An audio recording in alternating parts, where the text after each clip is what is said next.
কারণ হচ্ছে যে আমি ডিসিএ ভাই কোডিনেটর তো ভাই এক ডিসিএ তো জানেন আমরা বানালে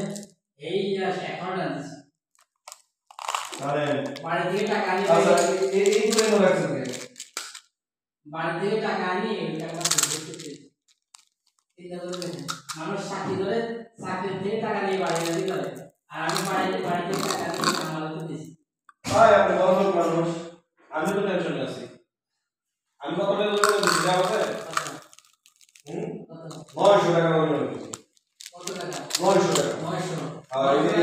ওরে দেশ আমরা 900 টাকা নিয়েছি ভাই আমি বলি একদিন রাস্তায় তো বলে 900 টাকা চলে যায় 2085 টাকা চলে আসছে এটা নিয়ে যান ওর মধ্যে দেবেন দাম কত কি দিতে বল আরে 100 টাকা কম দেই ভাই আমার বলছে সব খালি টাকা নিয়ে কথা কয় আমি বলছি